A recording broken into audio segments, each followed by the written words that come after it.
So, Klay Thompson. I believe the Warriors should move off of Klay Thompson. But I don't believe they should do that because Klay's a washed player, right? The reports were Klay Thompson turned down a 2-year, $48 million deal at the beginning of last season.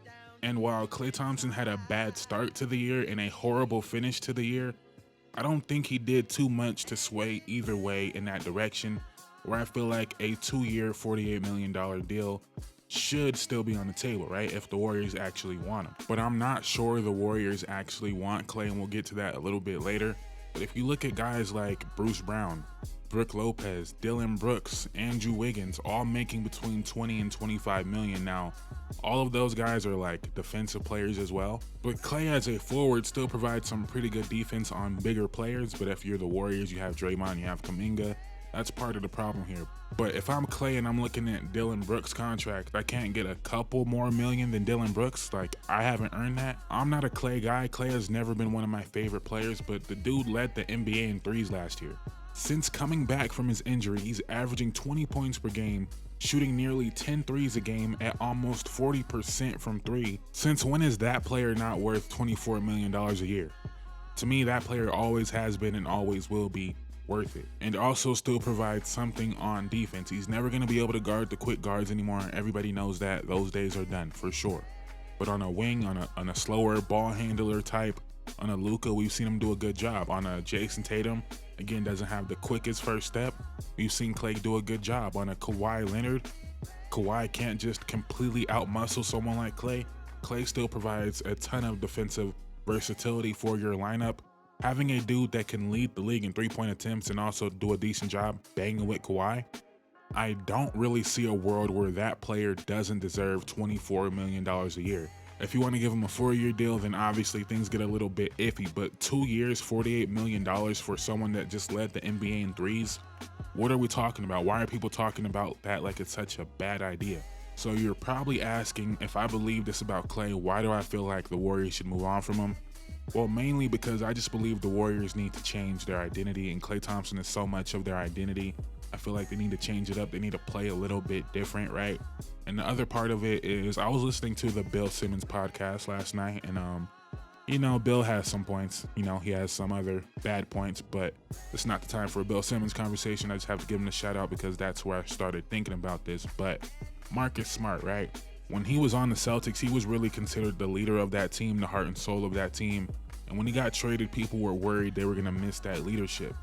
But him being traded really allowed Jaylen Brown and Jason Tatum to step up into those leadership roles, right? And that's not Marcus Smart's fault.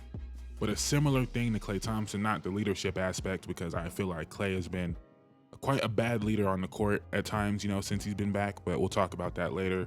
But I find it similar in the fact that if Kuminga is going to be this all-star level player, if Moody's going to have a chance, Klay Thompson's kind of in that way. Even if Klay agrees, I'm gonna come off the bench, I'm only gonna, I'm gonna stay in my role, it's just still like a cloud over the team, and that's not necessarily Klay's fault. Now, it is his fault in some of his actions and the pouting and all that, but in reality, it's not Klay's fault for feeling like he's still the second best scorer on this team.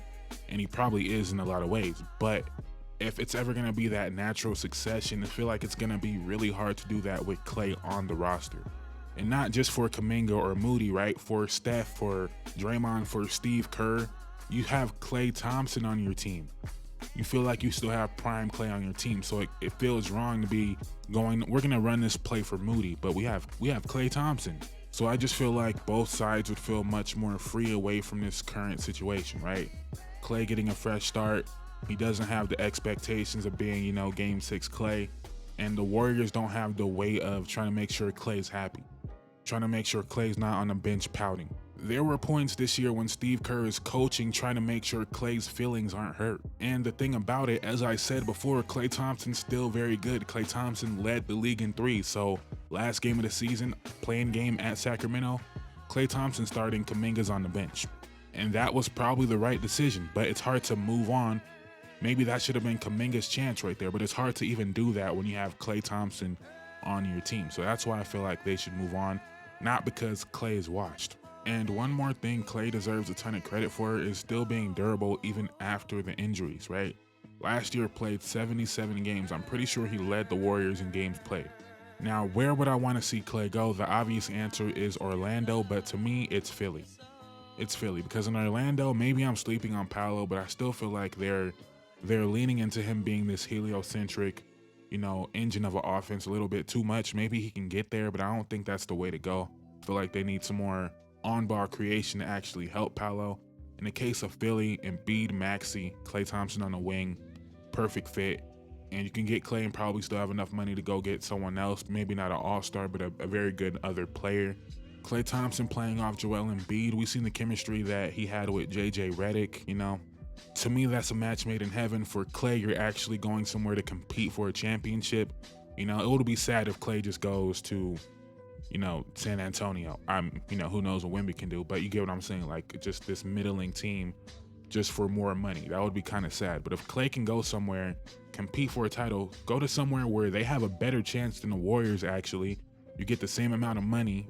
And low-key, that's one part of this that no one's really talking about. Everybody talks about Klay like he's this winner guy, and sure, I'm sure he would love to stay with the Warriors over anything else.